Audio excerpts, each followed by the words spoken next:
हमारे last video में हमने इक्वालिटी चैप्टर अपना स्टार्ट किया था, तो हम उसी चैप्टर को कंटिन्यू करेंगे। हमने उस चैप्टर में पढ़ा था, 2 स्टोरीज पढ़ी थी, जिसमें हमने ये देखा था कि एक कास्ट के बेसिस पे और एक रिलीजन के बेसिस पे किस तरह से लोगों को अनइक्वली ट्रीट किया जाता है। अनइक्वली ट्रीटमेंट के साथ साथ क्या होता है, हम उनकी डिग्निटी को भी हर्ट कर रहे हैं। लाइक डिग्निटी क्या हो गया? आत्मसम्मान, जिसको सेल्फ रिस्पेक्ट बोला जाता है। अगर हम रिकॉल करें ओम प्रकाश वाल्मीकि की स्टोरी और अंसारी जी की स्टोरी, तो हम देखेंगे कि हमने उनको कास्ट और रिलीजन के बेसिस पे अनइक्वली ट्रीट किया। अनइक्वली ट्रीट करने के साथ साथ हमने उनकी डिग्निटी को भी हर्ट किया। मतलब कि जो वाल्मीकि जी और अंसारी जी थे, उनको हमने क्या किया? हमने बताया उनको कि हमने उनको इन्फीरियर फील करवाया। मतलब कि जैसे देखा जाए, वाल्मीकि जी को, उनको तो पता भी नहीं था कि उनके साथ क्या हो रहा है, क्योंकि वो इतनी छोटी एज के थे, ठीक है। लेकिन उनको ये पता नहीं चल रहा है क्या, लेकिन अंदर से वो पूरी तरह टूट गए कि किस तरह का बिहेवियर जो है उनके साथ किया जा रहा है। तो वाल्मीकि जी और उनको बोला गया कि आप अपना नाम चेंज कर लो, जिसको उन्होंने रिफ्यूज कर दिया, मना कर लिया। लेकिन ये क्या था? उनकी डिग्निटी हर्ट हुई, मतलब उनका जो आत्मसम्मान था वो हर्ट हुआ। क्लियर है यहाँ से?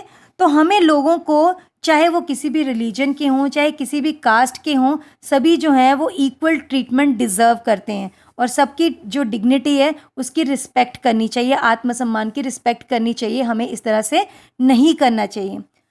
अब अगर आप एक मूवी है दीवार मूवी, शायद बड़े से बच्चों ने देखी भी होगी, सुनी होगी। उसमें एक बहुत ही फेमस डायलॉग है जिसमें अमिताभ बच्चन है, चाइल्ड आर्टिस्ट उसमें बने हुए हैं। जब मतलब वो छोटी एज के बताए हुए हैं। उसमें एक सीन होता है कि वो बूट पॉलिश कर रहे हैं, तो जो बूट पॉलिश करवा रहा है वो उनको पैसे देता है, तो नीचे फेंक के देता है। तो वो इतनी देर में बोलते हैं कि सर, मैं ये फेंके हुए पैसे नहीं उठाता। मतलब कि जो उनकी डिग्निटी है वो हर्ट हो रही थी। अब काम चाहे छोटा हो चाहे बड़ा हो, काम तो काम होता है। हर एक काम की एक अपनी डिग्निटी है, अपनी रिस्पेक्ट होती है, ठीक है। मेहनत कर रहे हैं ना, तो मेहनत के पैसे कमा रहे हैं, तो इस तरह से कभी भी किसी को ट्रीट नहीं करना चाहिए। हमारे कॉन्स्टिट्यूशन ने, हमारा जो संविधान है, उसने बताया है कि हर इंसान जो है वो इक्वल है, ठीक है। कॉन्स्टिट्यूशन ने हमें ये राइट दिया that every individual is equal, चाहे वो मेल है, फीमेल है, चाहे वो किसी भी कास्ट, रिलीजन, किसी भी इकोनॉमिक बैकग्राउंड से है, लेकिन वो सब इक्वल हैं। अब हम किसी को भी अनइक्वली ट्रीट नहीं कर सकते। पहले होता था कि कोई लॉ नहीं था, कोई कानून नहीं था, तो लोगों को हम प्रोटेक्ट नहीं कर सकते। जो उनके साथ डिस्क्रिमिनेशन, जो भेदभाव होता था, उससे उनको बचाया नहीं जा सकता था। लेकिन अब हमारे कानून ने ये हमें हक दिया है कि अगर कोई भी हमें अनइक्वली ट्रीट करता है, हमारे साथ डिस्क्रिमिनेशन करता है, तो हम कानून से मदद ले सकते हैं। हमारे कानून ने हमें ये प्रोविजंस दिए हैं। क्या क्या प्रोविजंस है हमारे कॉन्स्टिट्यूशन ने दिए हैं? That first one is that every person is equal before law, कि हर इंसान कानून की नज़र में एक है। अगर आप रिकॉल करें कांता की स्टोरी और जैन साहब की स्टोरी, चाहे हमारे प्रेसिडेंट है हमारे कंट्री के, चाहे वो डोमेस्टिक वर्कर कांता है, वो सब दोनों ही कानून की नज़र में एक हैं और सबको एक जैसा कानून ही फॉलो करना पड़ेगा। सेकंड क्या है कि हम लोगों के साथ डिस्क्रिमिनेशन, भेदभाव नहीं कर सकते, चाहे वो किसी भी रिलीजन से है, किसी भी कास्ट से है, चाहे वो मेल है, फीमेल है, कोई भी है, उनके साथ भेदभाव नहीं किया जा सकता। थर्ड है कि जितने भी पब्लिक प्लेसेस हैं, चाहे वो पब्लिक पार्क हैं, टॉयलेट हैं, होटल हैं, मॉल हैं, पब्लिक प्लेसेस जितने भी रोड हैं, बिल्डिंग्स हैं, बेदिंग घाट्स हैं, कोई भी जगह है, हर कोई उसको यूज़ कर सकता है। ऐसा नहीं है ये सिर्फ अपर कास्ट के लोगों के लिए, इसको कोई भी यूज़ कर सकता है। And the last one is untouchability has been abolished. Untouchability होती है छुआछूत। आपने कभी कभी पहले अगर आपने दादा दादी से सुना होगा, पहले क्या होता था, जो सो कॉल्ड लो कास्ट पीपल, मतलब जिसको हम समझते हैं कि वो लो कास्ट है, अदरवाइज लो कास्ट कोई भी नहीं होता, सभी इक्वल हैं। लेकिन हम समझते थे, वो क्या करते थे, इनसे छूना नहीं है। अगर उनसे छू लेते थे, उनको छू लेते थे, तो बोलते थे ओहो हम तो अपवित्र हो गए, अब हमें गंगा स्नान करना पड़ेगा, हमें नहाना पड़ेगा, क्योंकि हम क्या हो गए, हम अपवित्र हो गए। तो ये जो अनटचेबिलिटी है, छुआछूत है, ये कानून की नज़र में बिल्कुल ख़त्म हो गई है। कानून अगर ये कोई करता है तो it is a criminal offence. इसको क्या बोला जाएगा? क्रिमिनल ऑफेंस समझा जाएगा और इसके खिलाफ कानून कदम उठा सकता है। तो ये कुछ तरीके हैं जिसके तहत जो कानून ने हमें प्रोवाइड किए हैं कि अनइक्वालिटी जो है वो ख़त्म की जा सके। और जो है और लॉज के साथ साथ मतलब कानून के साथ साथ गवर्नमेंट ने कुछ प्रोग्राम्स कुछ स्कीम्स भी चलाई हैं जो डिसएडवांटेज कम्युनिटीज़ हैं, मतलब जो ट्राइबल कम्युनिटीज़ हैं, जो पिछड़े वर्ग के लोग हैं। अभी भी ऐसे काफ़ी गांव हैं जहाँ पे लोग बड़े पिछड़े वर्ग के हैं, वहाँ तक एजुकेशन नहीं पहुँचा है, जो बेसिक कम्युनिटीज़ होती हैं, हमारी ज़रूरतें हैं, वो तक लोगों को मिल नहीं पा रही हैं। उसको ख़त्म करने के लिए गवर्नमेंट ने स्कीम्स चलाई हैं। उनमें से एक स्कीम है mid day meal scheme. Mid day meal scheme में क्या होता है कि गवर्नमेंट स्कूल्स में बच्चों को खाना प्रोवाइड किया जाता है। अब सबसे पहले जो है तमिलनाडु जो है ऐसा फर्स्ट स्टेट बना जिसने 2001 में इस स्कीम को अप्लाई किया अपने गवर्नमेंट स्कूल्स में। उसके बाद सुप्रीम कोर्ट ने सभी स्टेट्स को ये ऑर्डर किया कि विद इन 6 मंथ सभी स्कूल्स गवर्नमेंट स्कूल इस स्कीम को फॉलो करेंगे, स्टार्ट करेंगे। अब देखिए इस स्कीम का क्या पॉजिटिव इफेक्ट हुआ। वही जो पेरेंट्स थे जो बच्चों को स्कूल भेजना नहीं चाहते थे, ठीक है, वो बच्चों को स्कूल भेजना स्टार्ट कर दिया उन्होंने। क्यों? क्योंकि उनके बच्चों को वहाँ खाना मिलता था। अब खाने के साथ साथ अब तो गवर्नमेंट ने क्या कर दिया, अब तो गवर्नमेंट मिड डे मील तो देती ही देती है, साथ में फ्री बुक्स भी देती है, फ्री यूनिफॉर्म्स भी देती है। अब फ्री बुक्स और यूनिफॉर्म्स मिल रही हो तो कौन अपने बच्चे को पढ़ाना नहीं चाहेगा, ठीक है। तो वो अब पेरेंट्स अपने बच्चों को स्कूल भेजना स्टार्ट कर दिया, उनको खाना मिलना स्टार्ट हो गया, ठीक है। और क्या है, बच्चों का मन भी पढ़ाई में, क्योंकि पहले क्या होता था बच्चे भूखे पेट होते थे तो उनका पढ़ाई में भी मन नहीं लगता था, बट अब बच्चे पढ़ने भी स्टार्ट हो गए हैं। तो और एक चीज़ इससे ये हुई है, एक तो देखो अब ज़रूरी तो नहीं है गवर्नमेंट स्कूल में सिर्फ लो कास्ट पीपल ही पढ़ेंगे। आप बोलोगे कि जहाँ लोअर कास्ट पीपल हैं वही जाते हैं, वहाँ तो कोई भी पढ़ सकता है, अपर कास्ट के भी जाते हैं और लोअर कास्ट के भी जाते हैं, ठीक है, हर कोई वहाँ पढ़ सकता है। तो ये जो एक भेदभाव है वो ख़त्म हो गया।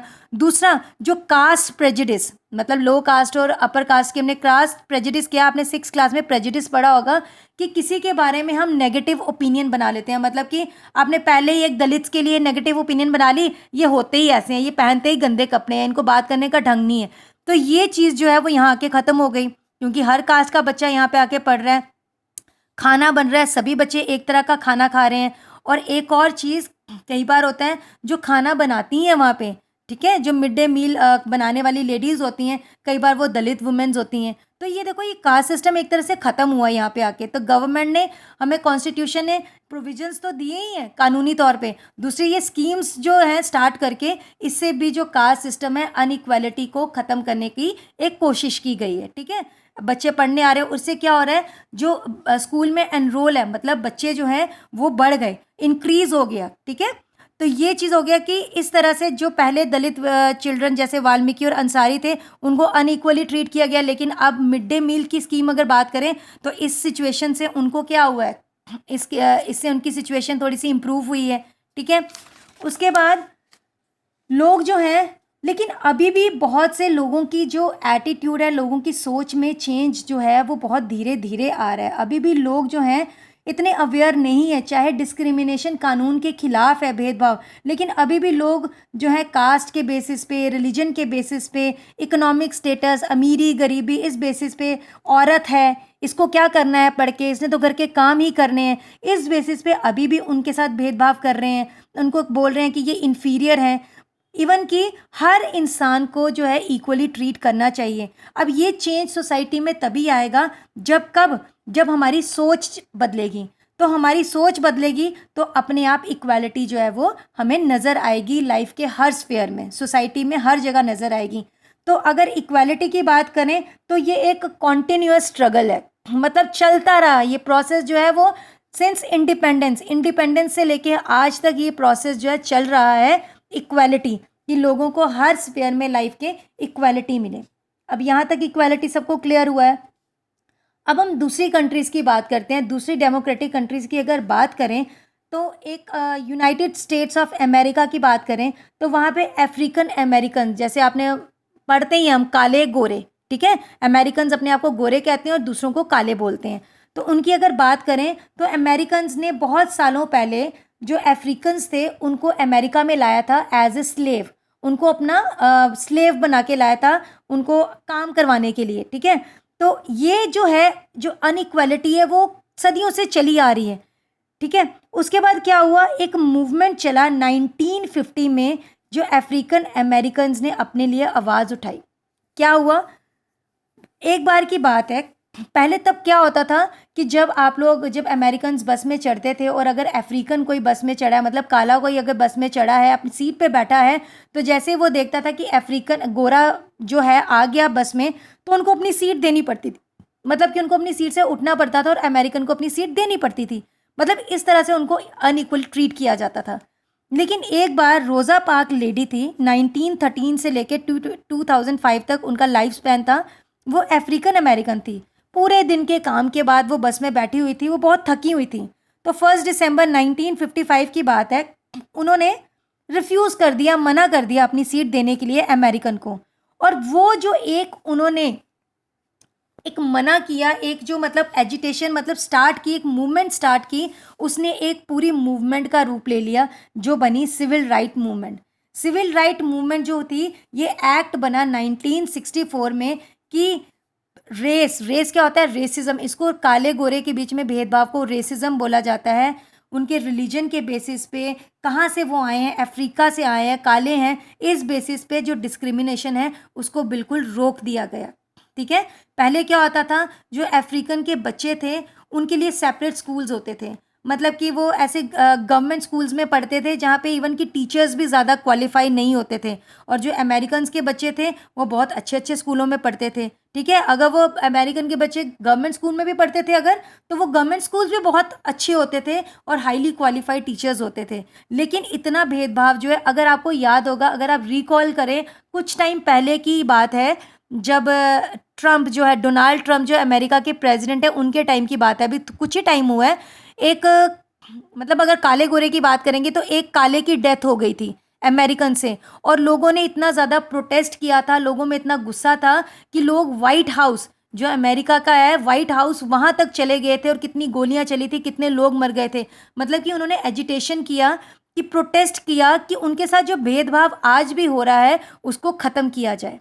क्लियर है, देखो डेमोक्रेटिक कंट्री होने के बावजूद भी लोगों को किस तरह से अनइक्वली ट्रीट किया जाता है। तो इसीलिए मैंने अभी बताया कि जो इक्वालिटी की जो स्ट्रगल है ये आज भी चल रही है। तो ये एक चैलेंज है डेमोक्रेसी, मतलब डेमोक्रेटिक कंट्री होने के बावजूद जो इक्वालिटी है, अगर हम इक्वालिटी टर्म की बात करें तो अभी भी बहुत मायने में इक्वालिटी जो है वो लोगों को नहीं मिल रही है। हमें अपनी सोच में बदलाव लाना होगा, तभी जो है हम लोगों को इक्वली ट्रीट कर पाएंगे। तो आई होप ये चैप्टर सबको अच्छे से क्लियर हुआ होगा। Thank you and have a nice day.